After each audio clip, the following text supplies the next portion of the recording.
कोई दिक्कत नहीं है, देखें आगे। ठीक है, देखो एग्रीकल्चर हमारी कंट्री में सबसे इम्पोर्टेंट है। जैसे आप में से मेजॉरिटी ऑफ जो फैमिलीज होंगी उसमें कोई ना कोई ऐसे चाचा, ताऊ, दादाजी ये एग्रीकल्चरल एक्टिविटी से जुड़े हुए होंगे। और हम बोल ही देते हैं कि हमारी कंट्री वो कंट्री है जहां पे मेजॉरिटी ऑफ पॉपुलेशन क्या करती है, एग्रीकल्चर करती है। अब एग्रीकल्चर कर रहे हैं तो इसका मतलब क्या हुआ, खेती की जा रही है। हाँ, अब खेती, जहां तक कि आपने देखा होगा अमिताभ बच्चन भी अपने आप को बोल देते हैं कि मैं किसान हूं, तो वो अलग चीज है। लेकिन हकीकत में समझें तो एग्रीकल्चरल कौन लोग कर रहे हैं, जो हमारी कंट्री के लिए या तो ग्रेन्स ग्रो कर रहे हैं या फिर अदर तरह की चीजें, जैसे कि गन्ना या फिर कुछ और चीजें हैं ना जो हम खा पी सकते हैं या फिर हमारे यूज में आ रही है, उन सब के बारे में समझेंगे। तो एग्रीकल्चर करने के लिए पहली रिक्वायरमेंट क्या है कि जमीन होनी चाहिए, है ना। पहली रिक्वायरमेंट क्या है, लैंड। और लैंड भी कैसा, फर्टाइल। जमीन कैसी होनी चाहिए, फर्टाइल होनी चाहिए। फर्टाइल लैंड होगी। उसके बाद अगली रिक्वायरमेंट क्या है, वाटर। बिना पानी के कोई भी एग्रीकल्चर कर नहीं पाएगा। वाटर के बाद क्या चाहिए आपको, सीड्स। और सीड्स के बाद other things. In other things में क्या क्या आता है, वो सारी चीजें जोड़ लो आप। Electricity, then tools, machines. Machines मतलब ट्रैक्टर, जो भी कुछ रिक्वायर्ड है, पंप एंड मैन्योर। ठीक है, ये रिक्वायर्ड है आपको, तब ही क्या की जा सकती है, एग्रीकल्चर। तो जैसे हमने समझा एग्रीकल्चर करने के लिए पहली चीज क्या है, जमीन, फर्टाइल लैंड चाहिए आपको। जब मैंने बोला कि लैंड फर्टाइल होना चाहिए, इसका मीनिंग क्लियर कट ये है कि लैंड की कैटेगरीज और भी होती होंगी, यानी फर्टाइल के अलावा कुछ और भी कैटेगरीज होंगी लैंड की। तो हम फर्स्ट हेडिंग डालेंगे, आप सभी लोग कॉपी में डालिएगा फर्स्ट हेडिंग। कितनी तरीके से हम लैंड को डिफाइन कर सकते हैं, या फिर यूजेस ऑफ लैंड, या फिर कैटेगरीज ऑफ लैंड। तो डालिए हेडिंग कैटेगरीज ऑफ लैंड।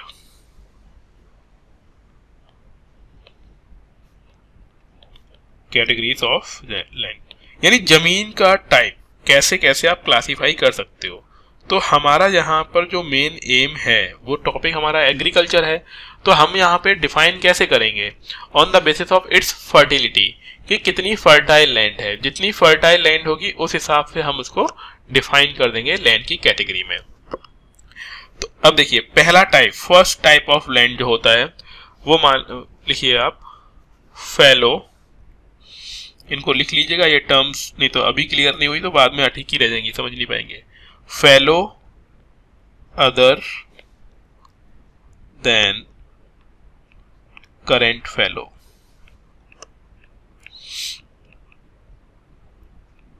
पहला जो कैटेगरी है वो है फैलो और करेंट, अदर देन करेंट फैलो। बेसिकली इसका मतलब ये मीनिंग क्या है, वही बता रहा हूं। बेसिकली इसका मीनिंग ये होता है कि जो जमीन आपने खुली छोड़ दिया ना, जहां पे एग्रीकल्चर नहीं कर रहे हैं। अब ऐसी तो बहुत सारी जमीन हो सकती है जिसको आपने छोड़ दिया और जहां पे एग्रीकल्चर नहीं कर रहे हैं। तो इसका एक फिक्स्ड डेफिनेशन है कि ऐसी लैंड जहां पर 1 ईयर से 5 ईयर के बीच में, यानी 1 से 5 साल के बीच में कल्टीवेशन ना हो रहा हो, तो इसे हम बोल सकते हैं 1 to 5 ईयर अनकल्टीवेटेड। देखो इनकी लंबी लंबी कहानी वो आपको एनसीईआरटी और बुक में मिल जाएगी। मैं आपको उनका मेन कीवर्ड बता रहा हूं कि क्या चीजें आपको उसमें याद रखनी होगी। अगर कोई लैंड 1 to 5 ईयर अनकल्टीवेटेड है, then it is known as a fallow other than current fallow. तो आप इसमें लिखेंगे अनकल्टीवेटेड अनकल्टिवेटेड 1 to 5 years। 1 से 5 साल के बीच में अगर कोई खाली जमीन पड़ी हुई थी तो it is known as a fallow other than current fallow. Clear. अब यहाँ पे fallow and other than current fallow लिखा हुआ है, दो टर्म्स एक साथ आ रहे हैं। इसका मतलब हो गया कि यार कोई जमीन ऐसी भी हो सकती है जैसे हम लोग सिर्फ और सिर्फ करेंट फैलो बोलेंगे, तो सेकंड कैटेगरी क्या हो जाएगी हमारी, करेंट फैलो। तो लिखिए नेक्स्ट, करेंट फैलो। करेंट फैलो का मतलब ये हुआ कि ऐसी लैंड जो कि विदाउट कल्टीवेशन छोड़ी गई है 1 साल तक के लिए, यानी 1 साल से कम या 1 साल के टाइम ड्यूरेशन के लिए जो जमीन खाली छोड़ी गई है उसे हम लोग क्या बोलेंगे, करेंट फैलो। तो इसमें लिखिए लेफ्ट विदाउट कल्टीवेशन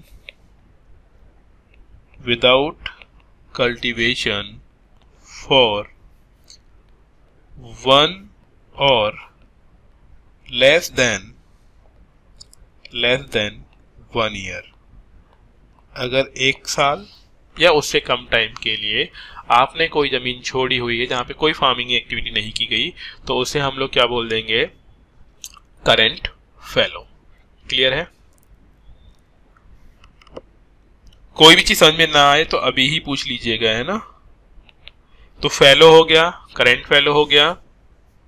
अगला है कल्चरेबल वेस्ट लैंड। क्या होगा ये, कल्चरेबल, इसे ऐसे लिखोगे कल्चरेबल वेस्ट लैंड, है ना। गला भी उतना ठीक नहीं है, अभी पेन हो रहा है ना, तो कुछ वर्ड्स अगर क्लियर ना निकले तो मैं कोशिश करूंगा दोबारा बोलने की, आपको क्लियर आ जाएगा वो। देखिए यहाँ पे culturable waste and land. अगर हम टर्म वाइज देखें तो ऐसी जमीन जहां पे खेती हो सकती थी बट वो वेस्ट पड़ी हुई है ना, वहां पे खेती नहीं की जा रही है, तो उसे किस मतलब कैसे डिफाइन करेंगे, कौन सी जमीन है ये। तो अगर किसी लैंड को मोर देन 5 years खाली छोड़ा हुआ है, ठीक है, मोर देन 5 years फैलो। अगर वो 5 साल होते ज्यादा टाइम के लिए खाली पड़ी हुई थी तो उसे हम लोग क्या बोलेंगे, कल्चरेबल वेस्ट लैंड। क्लियर। अब हमने खराब जमीनों के बारे में तो सुन लिया, अब वो जमीन जहां पे खेती कर सकते हैं उसे क्या बोलेंगे, तो उसे हम लोग नेम देंगे net sown area. Net sown area यानी वो जमीन जहां पर कोई चीज बोई जा रही है, बोई जा रही है यानी खेती की जा रही है, तो it is known as the net sown area. तो इसमें हम लोग क्या लिखेंगे, लैंड ऑन विच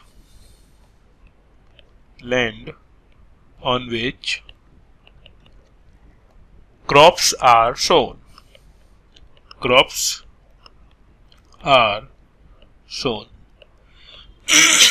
वो जमीन जहां पर खेती की जा रही है, तो उसे हम लोग क्या बोल देंगे, नेट सोन एरिया। इसे शॉर्ट में बोलते हैं NSA। ठीक है। अगर कभी ज्योग्राफी के पेपर में NSA लिखा हुआ दिख जाए तो परेशान मत होना, NSA कुछ और नाम के लिए भी आप जानते होगे, है ना, लेकिन अगर ज्योग्राफी में पूछा जा रहा है तो वो है नेट सोन एरिया। ठीक है। अब देखो ऐसा होता है कि जरूरी नहीं है जहां पे एग्रीकल्चर नहीं हो रही है वहां पे ट्री ही नहीं होंगे, हो सकता है ट्री हो सकता है वहां पे छोटे मोटे क्रीपर्स या फिर श्रब्स ये सब कुछ अवेलेबल हो, है ना। तो इसका मतलब ये मत समझिएगा, हम जब बोल रहे हैं कि कल्चरेबल नहीं है मतलब एग्रीकल्चर नहीं हो रहा है। ठीक है। अब एग्रीकल्चर नहीं हो रहा है तो वहां पे क्या क्या हो सकता है, तो वहां पे क्या हो सकता है, लिख लीजिए area under miscellaneous activities. Miscellaneous activities यानी मिसलेनियस टाइप के ट्री हो सकते हैं, डिफरेंट वैरायटी। तो miscellaneous tree crops and groves, ठीक है। कोई डिफरेंट टाइप के ट्री क्रॉप्स यानी पेड़ हमने उगा रखे होंगे कुछ क्वांटिटी में ना, ऐसा नहीं कि पूरे। अच्छा एक चीज बताना मेरे को, जब हम अपने घर के बाहर बरामदे में या फिर अपने गार्डन में कुछ प्लांट ग्रो करते हैं, सपोज करो आपने वेजिटेबल ग्रो कर रखी है, तो फार्मिंग एंड वो जो हमने गार्डन में ग्रो कर रखे हैं उसे हम कैसे डिफाइन करेंगे कि एग्रीकल्चर क्या होता है और जो हमने अपनी गार्डनिंग की हुई है वो गार्डनिंग एंड एग्रीकल्चर में डिफरेंस क्या है, ये किसको मालूम है? हाँ जी, एग्रीकल्चर एंड जो गार्डनिंग कर रहे हैं डिफरेंस क्या है उसके अंदर?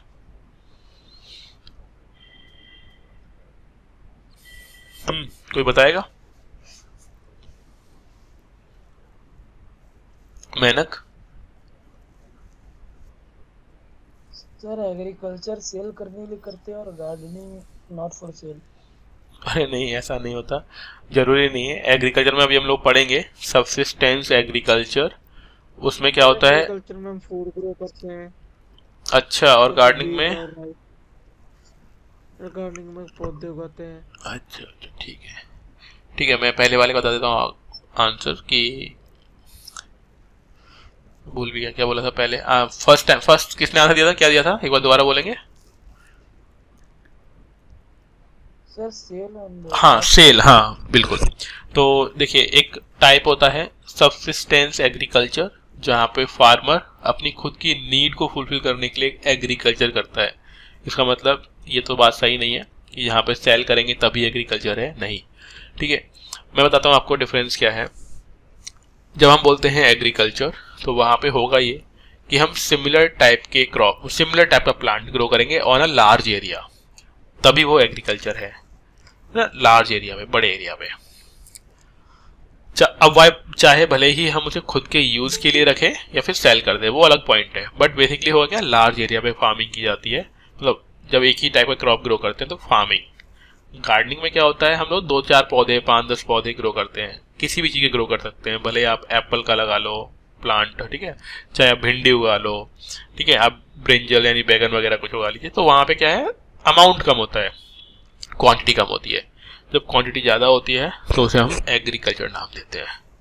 कभी कोई इंटरव्यू पूछे तो पहले तो डेफिनेशन समझा दो उनको कि agriculture this and gardening is this, then उनको अगर वो पूछते हैं और बताओ तो बोल दो कि लार्ज एरिया पे हम लोग करेंगे तो एग्रीकल्चर है। 2000 पौधे उगा रखे हैं, आप अपने घर में उगा सकते हो।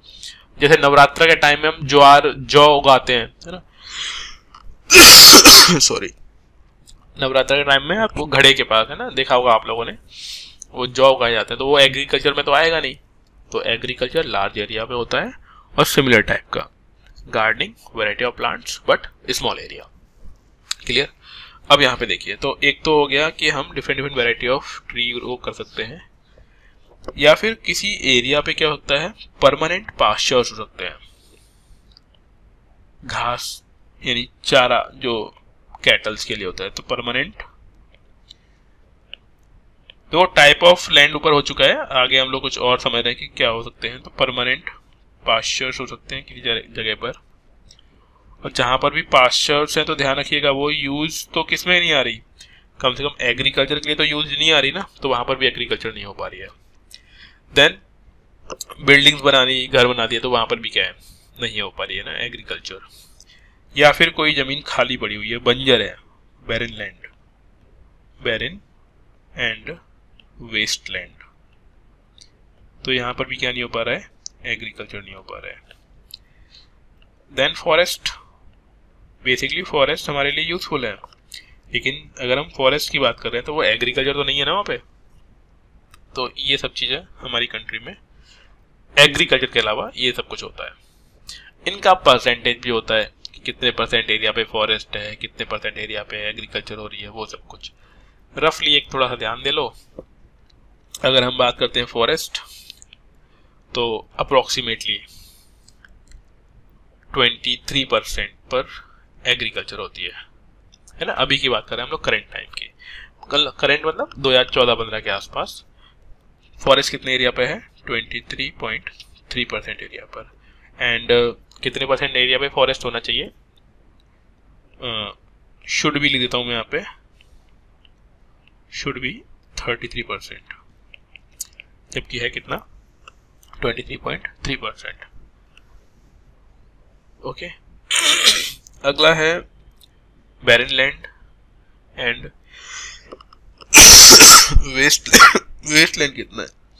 तो हमारी कंट्री में 5.5% एरिया वेस्ट लैंड है। अब सभी को याद नहीं करना है कि परमानेंट पास्चर एरिया कितने पर है, मन करे तो याद कर लेना अगर आपका ऑप्शनल ज्योग्राफी है तो, नहीं तो आप ये ध्यान रखो फॉरेस्ट कितने परसेंट एरिया पर है, बैरन लैंड कितना है, देन नेट सोन एरिया कितना है। तो हमारी कंट्री के अंदर नेट सोन एरिया जो है वो है 45.5% नेट सोन एरिया। क्लियर? ये आपको ध्यान रखना है, नेट सोन एरिया। तो पूछे एनएसए का परसेंटेज कितना है? 45.5%। हाँ जी, यहां तक समझ में आ गया। अब एक चीज आती है कि हमारी कंट्री के अंदर एग्रीकल्चर बहुत ज़्यादा ग्रो क्यों नहीं कर पा रहा है, और एग्रीकल्चर के अलावा नॉन एग्रीकल्चरल एक्टिविटीज़ क्यों ग्रो नहीं कर पाती हैं गांव वाले एरियाज में। तो सबसे बड़ी कमी क्या है हमारी कंट्री के अंदर? Money, capital. लोगों के पास क्या नहीं है? कैपिटल नहीं है। वो लोग इन्वेस्ट नहीं कर पाते हैं। इन्वेस्ट यानी किसी चीज़ में रुपए लगा के रुपए कमाना, वो नहीं कर पा रहे हैं। अगर वो कर पाते हैं तो वो ढंग से ग्रो कर रहे होते हैं। इसीलिए हमारी कंट्री में आपने देखा होगा सबसे ज़्यादा लोग धोखा खा जाते हैं। कैसी कैसी स्कीम में? Ponzi schemes. पॉन्जी स्कीम किनको बोलते हैं? जहाँ पर लोगों को बोला जाता है कि 20% का इंटरेस्ट मिलेगा, डबल हो जाएगा रुपया कुछ दिनों में, 3 महीने, 1 साल, 2 साल, है ना। रुपए लोग जमा कराते हैं और वो लेके भाग जाते हैं। अब ये ऐसा क्यों हो पा रहा है? ऐसा इसलिए हो रहा है क्योंकि पहले से ही लोग कम पढ़े लिखे हैं, मनी है नहीं, और वो जल्द से जल्द मनी चाहते हैं ना, तो उल्टा और पुअर हो जाते हैं। वही फार्मर्स के साथ हो रहा है। फार्मर्स क्या है? लोन लेते हैं, डेब्ट ट्रैप में फंस जाते हैं। तो गवर्नमेंट भी ढंग से काम नहीं कर पा रही है उस फील्ड में। अब ऐसा नहीं है कि गवर्नमेंट काम नहीं कर पा रही है, गवर्नमेंट पॉलिसीज बनाती है, बट वो ग्राउंड लेवल पर रियलिटी में उतने इफेक्टिव नहीं हो पाते था, उनको होना चाहिए था। ये कुछ प्रॉब्लम्स है हमारी कंट्री में एग्रीकल्चर को लेकर। बाकी हम पढ़ेंगे, आगे डील करेंगे इस चीज को कि what are the problems and challenges to agriculture and what are the measures taken by the government to remove the poverty and to improve the agriculture. हम वहाँ बात करेंगे कि how can we improve the agriculture, और government, what is government doing for this. हर साल इसके लिए निकलते हैं, डिफरेंट वैरायटी ऑफ प्लानिंग की जाती है, पॉलिसीज प्रोग्राम्स लेके आ जाते हैं, बट वो उतना इफेक्टिव नहीं हो पा रहा है। वो हम लोग इसमें समझेंगे क्यों नहीं हो पा रहा है। ठीक है। अब जब हम बात करते हैं एग्रीकल्चर की, तो एग्रीकल्चर में आता है क्रॉपिंग पैटर्न। ठीक है, जैसे हम लोग बोलते हैं क्रॉपिंग सीजन। तो जो लोग बिलोंग करते होंगे विलेज एरिया से, उन लोगों को मालूम होगा क्रॉपिंग सीजन्स कितने होते हैं हमारी कंट्री में। तो बेसिकली क्रॉपिंग सीजन 3 टाइप के होते हैं। तो इसे हम लोग 2 टाइप से लिख सकते हैं, या तो cropping pattern,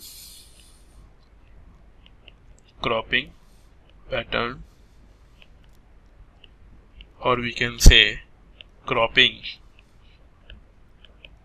season.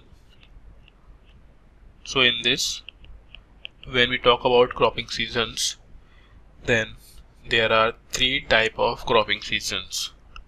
First one, kharif crop.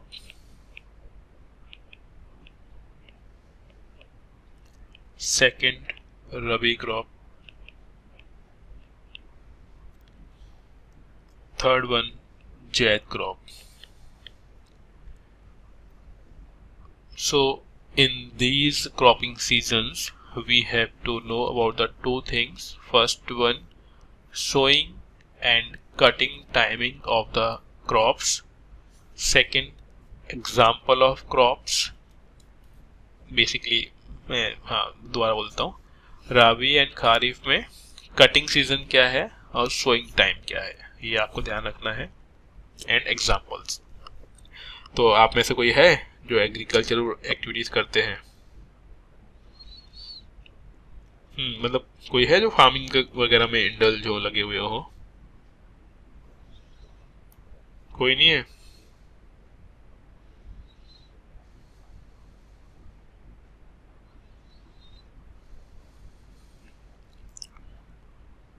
मेरी आवाज तो पहुंच रही है ना आप लोगों तक? गुड, ठीक है। देखिए यहाँ पे जो खारिफ क्रॉप होती है, सोन टाइम यानी जब आप बीज यानी फसल के लिए पौध या फिर जो बीज लगाते हैं, तो सोन टाइम कौन से मंथ में सोन करेंगे? During rainy season. Rainy season means June to September, June to September, ठीक है। देन हार्वेस्टिंग, ऐसे ही लिखना है आपको, शॉर्ट में समझ लीजिए, स्टेटमेंट तो आप बना ही लेंगे जब पढ़ेंगे तब।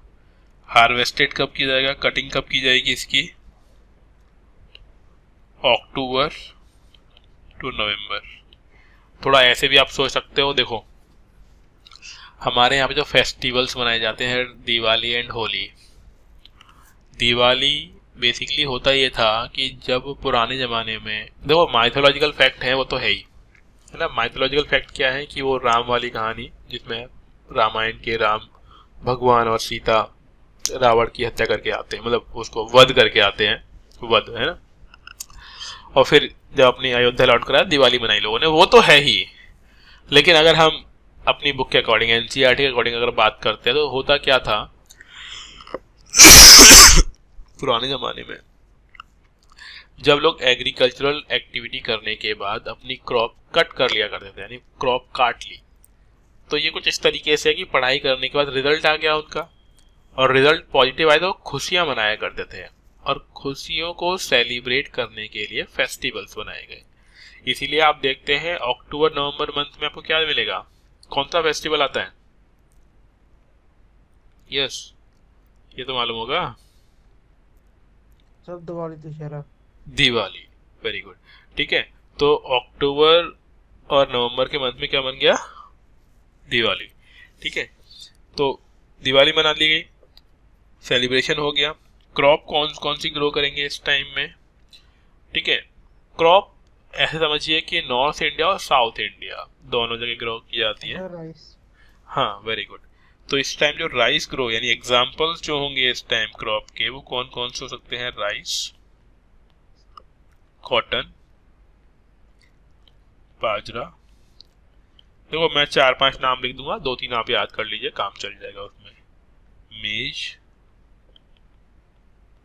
ज्वार एंड तूर, ठीक है।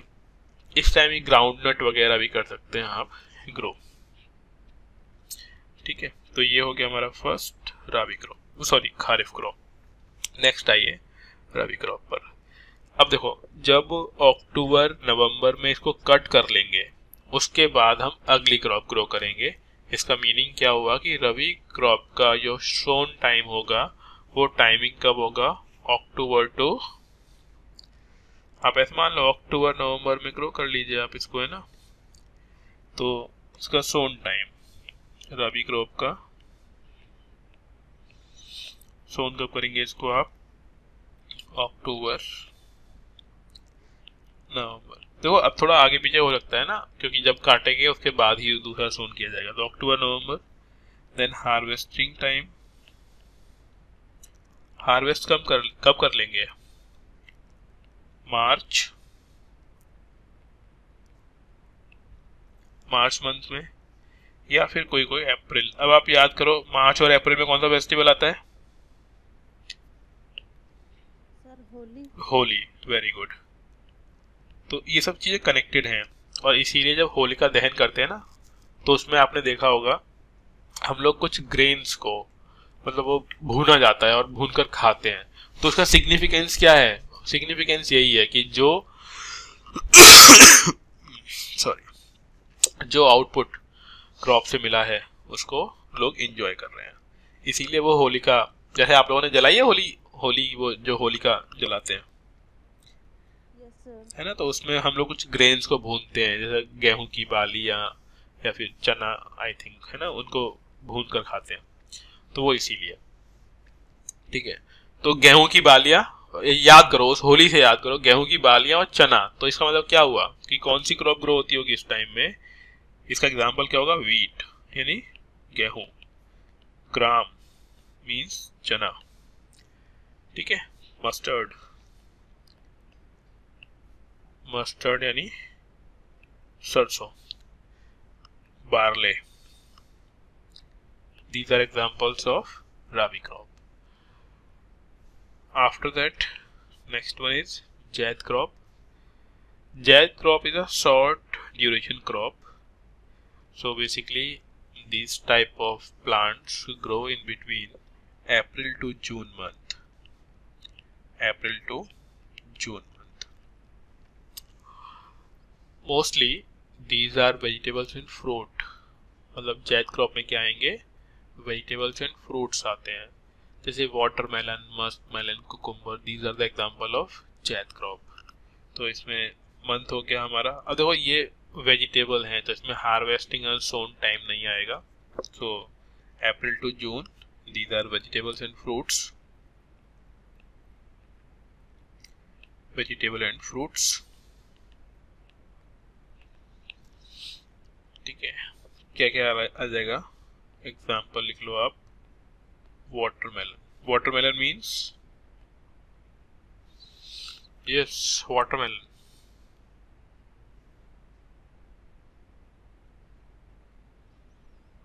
खरबूज। है ना, खरबूज, वेरी गुड।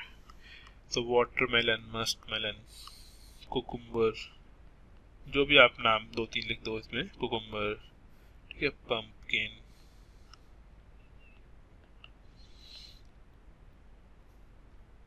बिटर ग्राउंड्स, ये सब कुछ इसमें ही आएंगे ना। वैसे देखो आज के टाइम में हम लोग आज के टाइम में हम लोग इनको जेनेटिकली मॉडिफाइड भी कर देते हैं। जो क्रॉप्स होती हैं, जो वेजिटेबल्स होते हैं, तो हर टाइम में आपको मिल जाता है, लेकिन इसका एक फिक्स टाइम भी होता है ना। तो आप ऐसे में सोचना कि सर हर टाइम में मिल जाते हैं, ये हर टाइम में मिल जाते हैं, करेक्ट, बट इनका एक ओरिजिनल टाइम भी होता है। क्योंकि आजकल तो हम कुछ हाइब्रिड ग्रो कर रहे हैं, मोस्टली चीज़ें क्या है, हाइब्रिड हैं। So we can get them all seasons, but in previous time they will grow at a certain point of time. So ये आपको ध्यान रखना है। अब जो ये हमने क्रॉप पढ़ ली, उन क्रॉप को वन बाई वन हमें स्टडी करना है कि कौन सी क्रॉप के लिए बेसिक रिक्वायरमेंट क्या है, and what is the suitable type of climate, temperature, precipitation they required, and at what place in our country they can easily grow.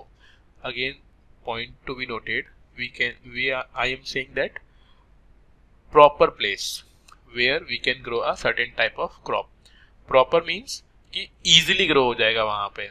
ऐसे तो आपने देखा है हम लोग कहीं पर भी कोई सी भी क्रॉप ग्रो कर देते हैं, बट easily कहाँ पे ग्रो हो सकता है उससे हमें ध्यान रखना है।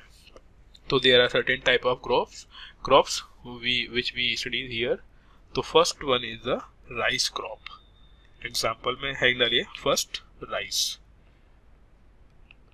अब एक क्वेश्चन है, हमारी कंट्री में सबसे ज्यादा कौन सी क्रॉप, यानी कौन सी मतलब राइस या व्हीट या फिर बाजरा, क्या खाया जाता होगा। यस, बताइए, आइडिया है। राइस ज्यादा खाते होंगे या फिर व्हीट हमारी कंट्री में। Rice, yes correct. महाराष्ट्र का इम्पोर्टेंट फूड है। बिल्कुल, जितने भी कोस्टल स्टेट्स है अपनी कंट्री के, they all eat rice and we also eat rice. मतलब जो नॉर्थ इंडिया वाले हैं वो भी राइस ले रहे हैं, और जो कोस्टल बाउंड्रीज वाले हैं वो तो राइस ले ही रहे हैं। तो सबसे ज्यादा खाया जा रहा है वो rice. That's why first we study about the rice. तो राइस, अब ये क्रॉप कौन से क्लाइमेट में ग्रो होती होगी, तो डेफिनेटली इंडिया में ग्रो हो रही है। तो जो इंडिया का क्लाइमेट है वो क्लाइमेट इसके लिए रिक्वायर्ड होगा। तो क्लाइमेटिक कंडीशंस के बारे में हम लोग बात करेंगे। First, climatic conditions.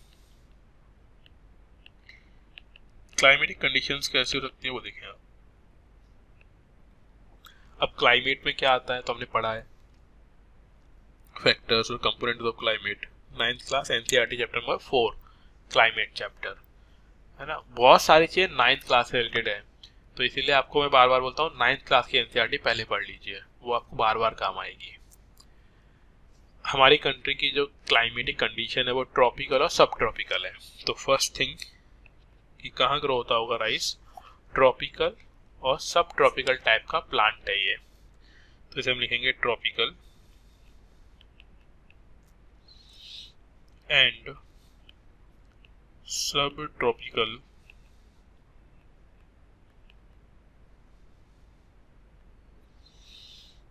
प्लांट। ये प्लांट कैसा है, ट्रॉपिकल और सब ट्रॉपिकल एरिया में ग्रो होने वाला है, पहली चीज। दूसरी बात, टेम्परेचर कितना रिक्वायर्ड है इसके लिए, तो जो टेम्परेचर की रिक्वायरमेंट है वो ऑन एन एवरेज इसको 22 डिग्री सेंटीग्रेड टेम्परेचर चाहिए होता है। कितना, 22 डिग्री सेंटीग्रेड टेम्परेचर। अगली चीज आती है रेन। थर्ड थिंग क्या है, कितना वाटर रिक्वायर्ड होगा, तो जैसे हम लोग बोलेंगे रेन, तो रेन कितना रिक्वायर्ड है, मोर देन 100 सेंटीमीटर। अब देखो जहां पर रेन कम हो रहा होगा वहां पे हम क्या करेंगे, different variety of irrigation facilities को यूज करेंगे और वहां पे क्रॉप को ग्रो करेंगे। इरिगेशन मतलब वाटर की सुटेबिलिटी, मोस्टली ये वाटर किसी रिवर से, किसी कैनाल से ही आता है ना। रिवर और कैनाल के अलावा कोई और सोर्स ऑफ वाटर से राइस की फार्मिंग कर भी नहीं पाएंगे ना, ऐसा नहीं कुआं खोद दिया उससे, बहुत डिफिकल्ट हो जाएगा उससे ग्रो करना, है ना।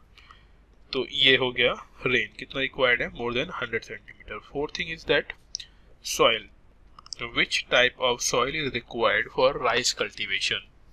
राइस कल्टीवेशन के लिए सॉइल कैसी चाहिए होगी, तो क्लेली अलुवियल सॉइल लिख लीजिए इसमें, clay alluvial soil. Alluvial soil is suitable for rice cultivation. अब कौन कौन से एरियाज में ग्रो हो रहा होगा, ठीक है, तो स्टेट्स कहाँ कहाँ ग्रो हो रहा है, तो वेस्ट बंगाल,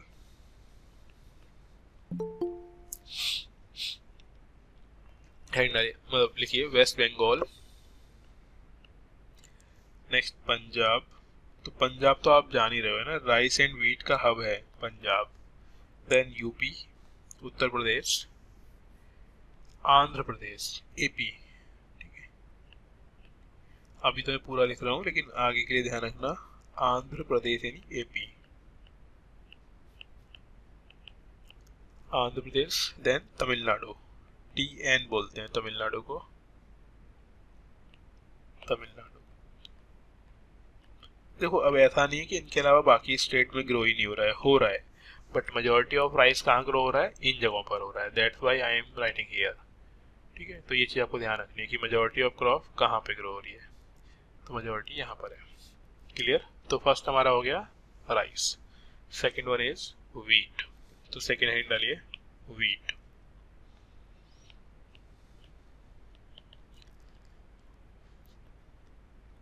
व्हीट के लिए गेहूं, तो आप जानते हैं अगेन क्लाइमेटिक कंडीशन वही जो हम लोग जहाँ जिस जगह पे रह रहे हैं, तो इसे हम लोग बोल सकते हैं temperate zone.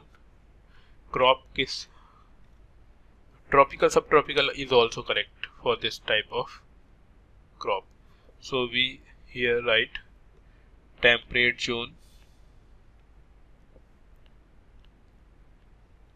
Temperate zone climate. Second thing, temperature. So for wheat we required temperature approximately 10 to 15 degree during winters and 21 to 26 degree at summer. दो टेम्परेचर यहाँ पे, तो लिखेंगे ड्यूरिंग विंटर, मतलब मैं शॉर्ट में लिख रहा हूँ, विंटर के टाइम में आपको चाहिए 10 to 15 डिग्री सेंटीग्रेड, समर में, अब मैं ऐसा मैं विंटर और समर क्यों लिख रहा हूँ, हमने ऊपर टाइमिंग लिखवाया था आपको, क्योंकि लगभग लगभग अक्टूबर के टाइम में कट करेंगे हम लोग, मतलब अक्टूबर के टाइम में सोन करेंगे, तो विंटर वाला टाइम हो गया ये। कट कब करेंगे? मार्च अप्रैल में, तो समर वाला टाइम आ गया। ठीक है, तो समर टेम्परेचर कितना रिक्वायर्ड होगा? Approximately 21 degree to 26 degree centigrade. ध्यान क्या रखना है हमको, ये वो टेम्परेचर है जो एवरेज है। किसी पर्टिकुलर डे में मान लो 30 डिग्री टेम्परेचर पहुंच गया, तो इसका मतलब ये नहीं कि पौधा मर जाएगा, नहीं, this is average temperature. Okay, next thing is rainfall. Rain कितनी रिक्वायर्ड है इसके लिए? Rain 50 to 75 degree 50 to 75 centimetre 50 to 75 centimetre rainfall required होती है। Next is soil. Which type of soil is required for wheat cultivation? That is loamy soil, जिसे हम बोलते हैं clay loam soil. Loam soil. Okay, next is area. कहाँ कहाँ grow करते होंगे? States. So states are UP, Punjab, Haryana, Rajasthan. अब राजस्थान सोच के ये मत सोचना कि यहाँ तो रेगिस्तान ही रेगिस्तान है ना, पूरे राजस्थान में रेगिस्तान नहीं है। Then MP. MP means Madhya Pradesh. Clear? हाँ जी, आप लोगों को समझ में आ रहा है यहाँ तक? कोई दिक्कत तो नहीं? Yes sir. गुड। अब देखिए, अब ये डिफिकल्ट चीजें हैं, जो लोग सिंसियर नहीं होंगे ना वो अपने आप ही हटते हुए चले जाएंगे, तो आपको फोकस बना के रखना है अपना। और यूपीएससी में मालूम जान ही लो आप कि 99% लोग सिंसियर नहीं होते हैं, वो सिलेक्ट नहीं हो पा रहे होते हैं इसीलिए, क्योंकि पढ़ाई करते हैं बट वो सिंसियरली नहीं कर रहे होते हैं। तो आपको अपना कॉन्शियसनेस बना के रखनी है इसके अंदर। So next one is pulses. What is the meaning of pulses?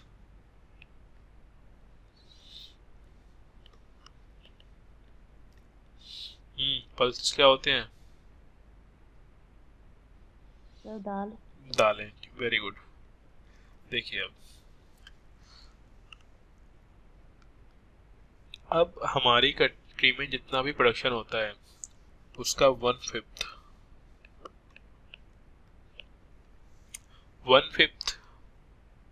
Production जो होता है वो दालों का होता है। 1/5 production of total output. Total output का मतलब ये होता है जितना भी क्रॉप ग्रो कर रहे हैं उसका 1/5% क्या होती है? पल्सेस ग्रो करते हैं हम लोग। पल्सेस के लिए टेम्परेचर कितना रिक्वायर्ड होगा? तो टेम्परेचर है लगभग लगभग 20 टू 27 डिग्री सेंटीग्रेड।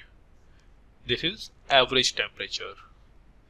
मैं बार बार एवरेज फोकस इसलिए कर रहा हूँ, एवरेज का मीनिंग होता है पूरे 3 महीने 4 महीने के हर दिन का टेम्परेचर निकाला और डिवाइड बाई डेज कर दिया, यानी एवरेज निकाल दिया, उसे बोलते हैं average temperature. Second thing is rainfall. For pulses we required less water, so rainfall for pulses required 25 to, we can say here, 50 centimeter, or in some books you find rain required for pulses approximately 25 to 60 centimeter. So both data is correct, both, दोनों में से कुछ भी लिख दो, correct है। ठीक है, then next is soil. Soil we required for pulses is sandy or loamy soil, so we can write here sandy loam soil for pulses. कहाँ पे ग्रो किया जाता है? वैसे तो आप कहीं भी ग्रो कर सकते हो, Maharashtra, Uttar Pradesh, Madhya Pradesh, Punjab, these are the places for pulses.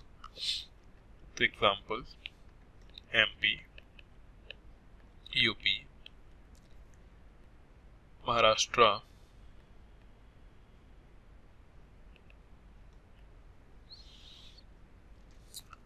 ETC, बस ये 2-3 नाम लिख लो, ठीक है। और नाम लिखने हो तो और आप लिख सकते हो like Chhattisgarh, Telangana, Andhra Pradesh, Karnataka, these are the name. Next is oil seeds. Next लिखिए ऑयल सीड्स।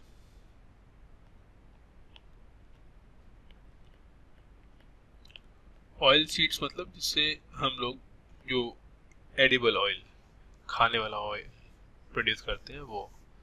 तो क्लाइमेटिक कंडीशंस, टेम्परेचर रिक्वायर्ड, कितना टेम्परेचर रिक्वायर्ड होगा, approximately 15 degree to 30 degree centigrade के आसपास। रेनफॉल, यानी रेन कितनी रिक्वायर्ड होगी, 30 टू 50 सेंटीमीटर। सॉइल, सॉइल यहाँ पे लोम सॉइल और या तो लोम सॉइल हो या फिर क्ले, जिसे बोलते हैं क्ले लोम सॉइल, ठीक है। ये सॉइल रिक्वायर्ड होगी। एरिया यानी स्टेट्स, कहाँ कहाँ ग्रो होता होगा ये, like Rajasthan,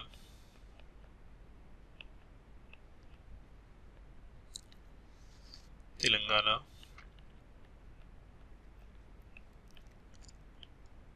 AP means Andhra Pradesh, Karnataka, Gujarat, ETC। So these are the states। अब यही चीज आप NCERT से या किसी और जगह से पढ़ो तो हमें बताएगा आपको कि different variety of oil seeds like groundnut, castor seeds, mustard, these are the oil seed. Castor seeds की फिर वो क्वालिटी बताएगा कि कैस्टर सीड्स को हम लोग rabi crop and kharif crop both season में ग्रो कर सकते हैं। This is the quality of castor seeds. ये यूपीएससी में पूछ भी चुका है एक बार कि कैस्टर कौन सी ऐसी क्रॉप यानी ऑयल सीड होती है जो रबी एंड खारिफ दोनों टाइम में आप ग्रो कर सकते हैं, तो वो है कैस्टर सीड, है ना। तो वो आपको सब कुछ NCERT एक बार रीड करोगे ना आप, तो आपको बहुत सारी चीजें मालूम पड़ेगी। बेसिक फ्रेमवर्क में आपको समझा दूंगा यहाँ पे क्या क्या पढ़ना है, देन चीजें आपको याद करनी होगी ना, इसी पे ध्यान रखिएगा आप लोग। तो these are the food crop, जिनकी अभी हमने बात करी वो क्या थी, सारी की सारी फूड जिन्हें हम लोग खा सकते हैं। Next one is non food crops. Non food crops like cotton, तो लिखिए नेक्स्ट कॉटन, कपास का पौधा, ठीक है, उसे बोलते हैं cotton. So it is a non food crop, non food crop. First one is it is non food crop. तो कॉटन की क्रॉप कौन से सीजन में ग्रो होती होगी, it is a kharif crop. ये आपको सब कुछ याद रखना पड़ेगा, है ना। खारिफ क्रॉप होती है ये, कौन से एरिया में ग्रो होगी, सेमी एरिड एरिया में। सेमी एरिड का मीनिंग होता है जहाँ पे वाटर की रेन कम, मतलब रेन कम हो रही है, वाटर कम है, सेमी एरिड एरियाज, जैसे राजस्थान वाला पार्ट है। सो इसके लिए क्वालिटी रिक्वायर्ड है ना। कॉटन के लिए आपको ध्यान रखना होगा कि अप्रोक्सीमेटली मैं लिखता हूँ cotton requires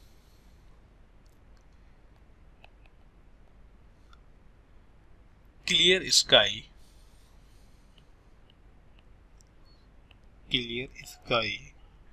during flowering stage, मतलब जो खिल रहा होगा ना ये, during flowering stage,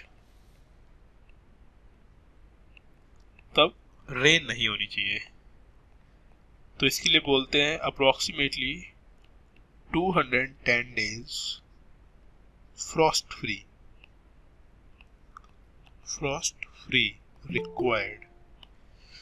यानी अगर इसकी फार्मिंग करनी है, कॉटन को अगर ग्रो करना है, तो कॉटन के लिए हमें क्या रिक्वायर्ड होगा, 210 डेज फ्रॉस्ट फ्री रिक्वायर्ड होंगे, है ना।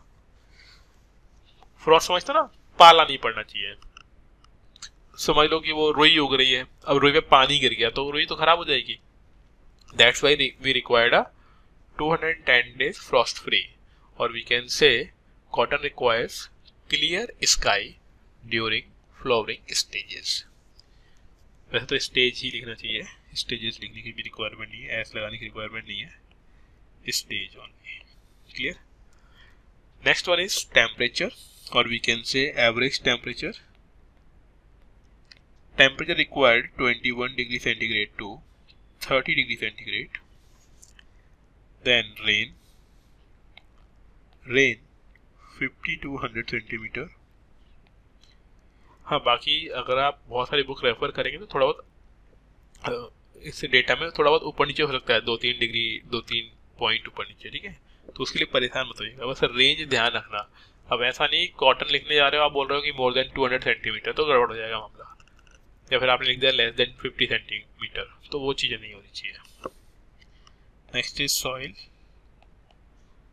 Soil, loam soil and regur soil. Second thing, regular soil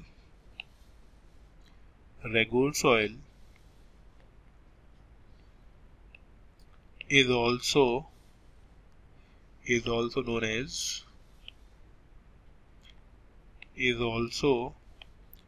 known as black soil and black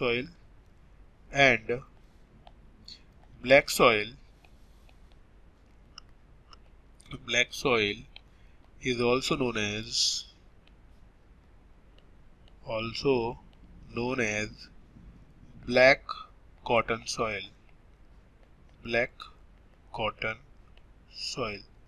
मतलब इस सॉइल को हम लोग ब्लैक कॉटन सॉइल भी बोलते हैं। क्लियर। एरिया, स्टेट्स कहाँ कहाँ पे ग्रो होगा, ये स्टेट्स कौन कौन सी स्टेट्स होंगी वो देख लीजिए आप। Punjab, Haryana, Rajasthan,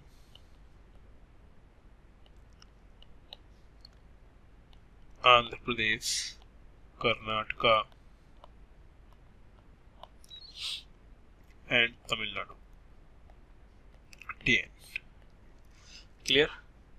So it is cotton crop। ये समझ पा रहे हैं आप लोग? हैवी तो नहीं हो रहा है ना? देखिए अब जो चीजें है ना वो थोड़ी सी याद करने वाली ज्यादा है ना, समझने का इसमें कुछ खास है नहीं। जैसे कि स्टेट, तो बस ये अगर आप इसको लिंक कर पाएंगे कहाँ पे कितना रेन होता होगा, कहाँ पे कौन सी सॉइल हो रही होगी, तो उससे आप अरेंज कर सकते हैं ना। बाकी को आपको थोड़ा पढ़ना पड़ेगा। यस, समझ में आ रहा है आप लोगों को? Yes sir. गुड, ठीक है। नेक्स्ट क्रॉप कौन सी है नॉन फूड क्रॉप में? जूट। अब जूट के आपने देखा होगा रोप्स बनाए जाते हैं, बैग्स बनाए जाते हैं ना, वही जूट है ये। इसको गोल्डन फाइबर भी बोलते हैं ना, ये वही जूट है। तो इसमें देखो इसके लिए टेम्परेचर कितना रिक्वायर्ड है, approximately 24 degree centigrade to 35 degree centigrade. Rainfall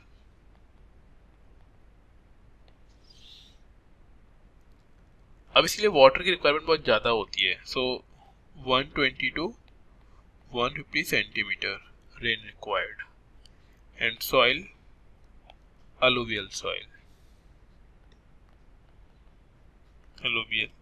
soil required for jute cultivation। States, कौन सी स्टेट्स में ग्रो होगा? तो जहाँ पे वाटर खूब सारा अवेलेबल है या फिर पास में ओशियन है ना, तो वेस्ट बंगाल,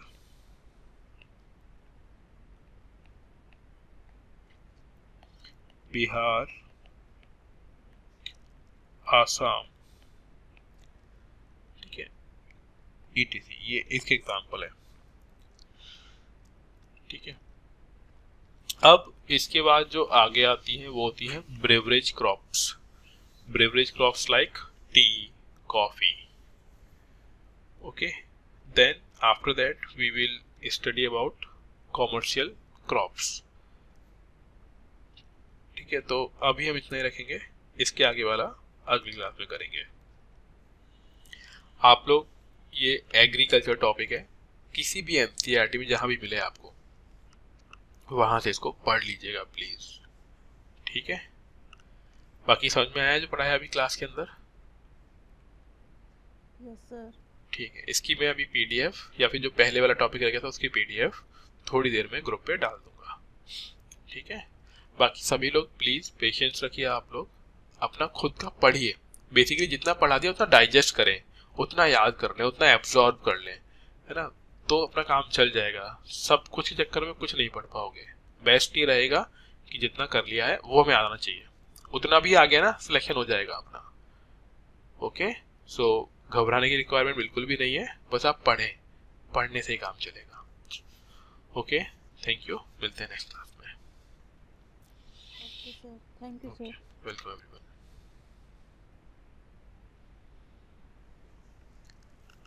क्या है सर आपके लिए सिंसर्टी? क्या, sorry, can you repeat again? क्या बोल रहे हैं ये विजय? अच्छा, सिंसियरिटी क्या होती? ओ, अरे यार ये हे भगवान विजय जी, अरे भैया तैयारी कर रहे हैं आईएएस की, सिंसियरिटी की स्पेलिंग तो सही लिखो। सिंसियरिटी की स्पेलिंग भी गलत लिख दी। सिंसियरिटी मीन्स जो क्लास में कराया जा रहा है वो आप पढ़ें, ठीक है। उसके लिए एनसीईआरटी की बुक से पढ़ें या फिर जो बुक आपने कोई सी भी बुक ली हुई है उसको याद कर लो उसी दिन।